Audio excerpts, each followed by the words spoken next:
오늘 변협회장들이 7명이 전직 변협회장들이 현직 변협회장 난 엄청나게 욕한 거 아시죠? 네. 네.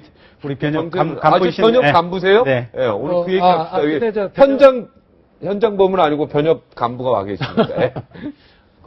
이제 지난번 집행부에 회장들 4분이 오셨습니다. 오셔서 지금 수사권, 기소권 하고 뭐 어쩌고 하는 거 우리 법칙에도 맞지 않지 않느냐. 근데 왜 이 법조인의 단체인 변협에서 그런 식으로 하느냐고 말하자면 정확히 얘기하면 변협은 수사권, 기소권을 인정해도 된다라고 얘기를 했습니다. 그죠? 아니 처음에 만들어진 법안에 그렇게 된 거거든요. 네. 아까 말씀드린 대로 그거는 하나의 예시로 낸 거예요. 그러니까 변협이 그게 유일한 방안이 아니고 공식적으로 기소권, 수사권 인정을 해도 전혀 헌법에 불합치되지 않는다 이런 얘기를 했죠. 근데 변협은 유가족이 원하는 안을 만들어준 것이 일종의 우리가 대리인이거든요. 네. 대리인이라는 건 엄격히 얘기하면 자기 의견은 없어야 되는 게 맞습니다. 네. 본인의 의견은 맞고 대리인은 의견이 다를 때 헤어져야 되거든요. 네. 근데 우리가 그동안에 쭉 이제 유가족들 많이 도와왔고 그리고 이제 지금 이제 수사권 기소권에 문제가 되어 있으니까 답답한 것이 수사권 기소권이라는 것이 아까 말씀드렸는데 유족들이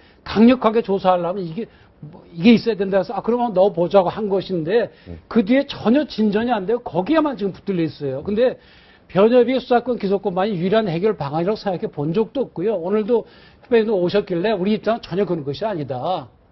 그걸 밝히셨고 그랬더니 좀 많이 안심을 하시고 가셨어요. 그래서 아마 오늘 보도자료 냈을 겁니다. 변협에서. 변협의 입장을? 그럼요. 뭡니까? 우리는 수사권, 기소권 그걸 주장하는 거 아니다. 그것이 유일한 대안이라고 한 적이 없다. 따라서 여야 간에 잘 협상을 해서 빨리 이 세월호 특별법을 만들어서 앞으로 이런 유사한 사례를 막자 그런 보도자료를 냈습니다. 3시경에. 그러니까 변협의 입장이 약간 지금 호도되고 있는 감인데 그건 왜 그런가 하면 아까 봤듯이 변협의 변호사들이 유족들 위해서 이러다 보니까 마치 그렇게 보이는데 제가 좀 수사권 기소권은 유일한 방안이 아닙니다. 여러 방안 중에 하나입니다. 보는 사람 입장에서 달리 보는 것 같아요. 사실 대한변협이 지금 피해자 지원을 해서 굉장히 많은 노력을 하고 또 그 신뢰를 얻는 과정에서 굉장히 많은 변호사님들이 활동을 하셨는데 정치적인 활동을 하기 위해서 개입하신 것들이 절대 아닙니다. 이 사건 터지자마자 진도를 정말 무료 의료 지원 가신 것처럼 무료 변론 활동 가신 거예요. 그러면서 이제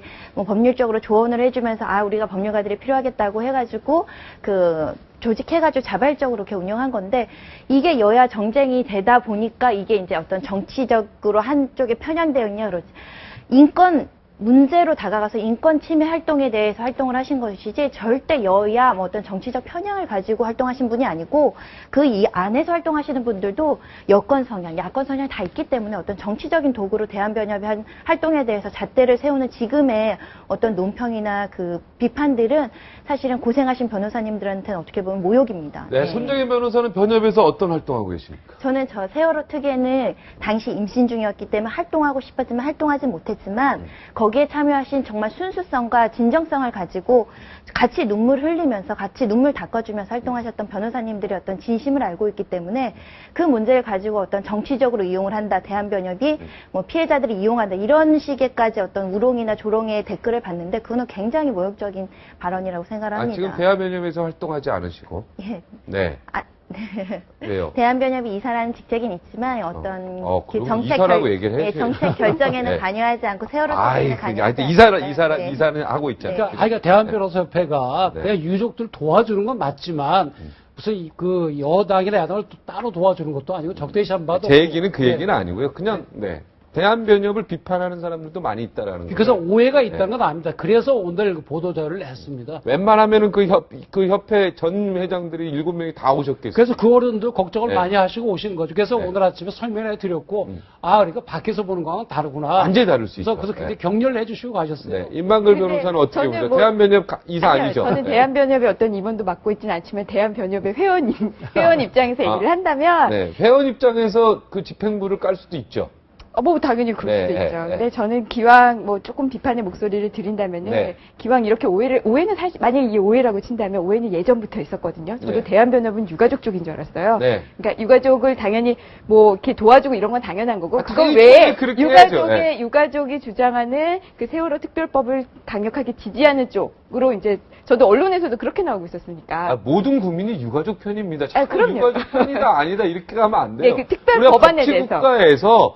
법치국가에서 법을 지켜야 된다는 그런 측면에서 접근해야지.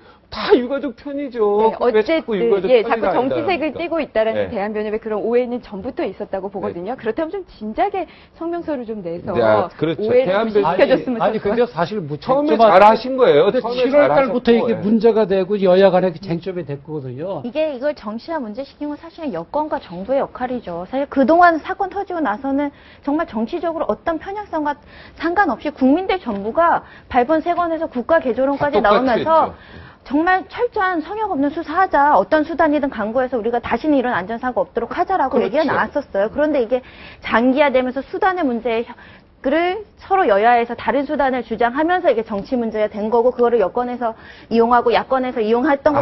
야권도 똑같이 이용했죠. 그러니까 아니, 근데 여권도 이용한 거 네. 유가족과 있지만 그거를 여야 지원하는 똑같습니다. 전문가 제가 볼 때 단체는 정쟁화했습니다. 정말, 정쟁화했습니다. 그러니까 세월호 네. 특별 법안이 이제 변협에서 이제 유족학대들이 원하는 것을 만들어준 그 안도 있고 또 여러 안들이 있어요. 그럼 여러 안들 중에서 좋은 거 골라갖고 여야 간에 협상을 갖고 해야지 꼭 그거만 붙들고 한다는 건 그건 넌센스. 여야가 다 정쟁한 부분이 있어요.